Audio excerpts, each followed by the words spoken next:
How to create two columns of text in Squarespace. Hello guys and welcome to this new tutorial. In today's video, I'm going to show you how easy it is to create two columns or more of text into your Squarespace page. So we are going to head over our Squarespace website. That was squarespace.com obviously. Then you are going to sign in into your account. From here, you are going to head over your dashboard of the websites that you have created. Select the website as a standard, let's say, process to get the way to your website, just like that.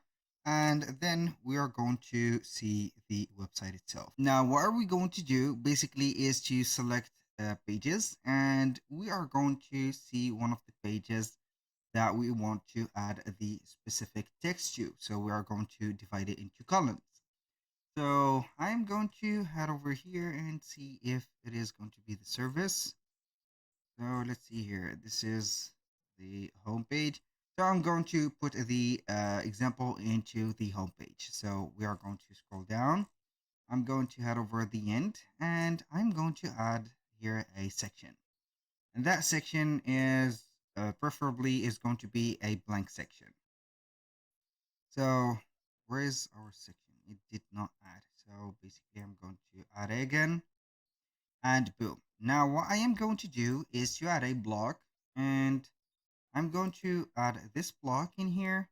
So we are going to make it as big as possible, and I am going to put it just like this. Now I'm going to get some text from ChatGPT. So write me a let's say here a documentary, not a documentary but a report about let's say the latest techs that of 2025. So we have here the report, and what I am going to do here is to copy another report. So I'm going to copy the introduction and all the elements in here. I think that this is going to be sufficient. So I'm going to stop the report from here. I'm going to have this introduction. I'm going to copy and paste the elements from here. So we are going to write it right here. So as you can see, we have created this specific area. I'm going to make this section maybe a little bit longer, but it doesn't matter. Now, what can we do is to save the text. And then I am going to maybe make it a little bit centered to the middle. So we are going to have it in here. So now what I'm going to do is to exit this section. And we are going to do a little bit of coding in here. So I'm going to head over the section that I have created. Now we are going to scroll down a little bit until we see the utilities. We have the system pages and the mobile tools, or not the mobile tools, but the website tools. So we are going to click on here. Then we are going to put a custom CSS code. Click on here. Then I am going to add a code. So we have some codes in here. And do not worry, it is not going to be a complicated code, but I'm going to break it down for you. And we are going to put this code into the description section. So basically, this is the first code to add the column. So we are going to put P as the letter P. We have a bracket to open and here a bracket to close. We have the column count. We have 2, and the column gap is going to be 5%. That means between each one of the columns, we are going to have a 5%, let's say, margin between them, or gap. So the 5% is going to be the ideal column gap for the mobile users. So it is going to be a mobile friendly action. If you're going to increase it or decrease it, it is going to be a little bit ugly. So I'm going to let you see it. I'm going to copy this code. I'm going to apply it in here and we are going to see. So as you can see, we have set up 2 columns. The 2 columns are going to be this, column A and column B. The column gap is going to be 5% and it is going to be just like that. If I go ahead to see the mobile view, you're going to see that it is going to be mobile friendly. And these are the points. As you can see, we have some gaps. These are going to be the points that you have put, or the markers of the phrases that are going to be the content of this specific, or the content of this specific, let's say here, element that we are going to explain.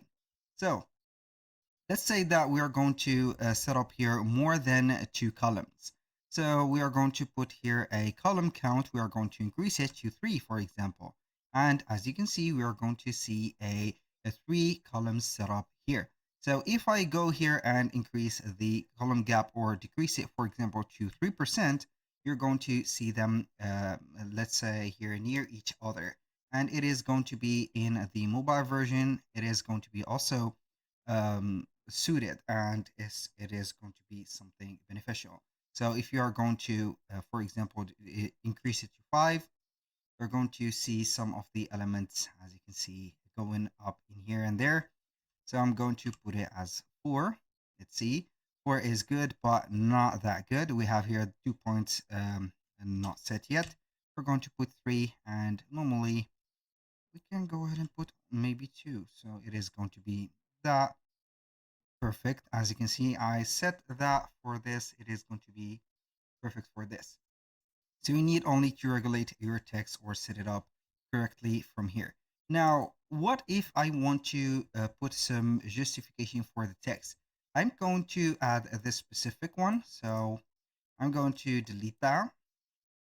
And for 2 columns, I want to set up a justification or text justify or justify text. I'm going to have this. And you're going to see that we have added to this text or this specific code, the text align justify or justification. We have made it here. So the justification or the text justified is going to be in here. So you are going to see that it is going to be justified, and also it is going to be, let's say, more preserved and also more set up as a unique shape. So basically, it is going to be justified just like that. It is going to be much different from the last one that we have did. Also, for the justification in here, it is going to be more organized. And if we want to set up, as you can see here, the columns to 3, you can go ahead and do that, and it is going to be justified also with this one. So take your, let's say, time learning how to set up this. So if you find the right formula to set up this, it's going to be beneficial for you, for the mobile version, and also to gain more space into this specific section. So you're going to have it here minimalized as much as you can, just like that. So basically that was all for today's video. Thank you guys for watching. I hope that you have enjoyed the content, and I hope to see you soon on the next one.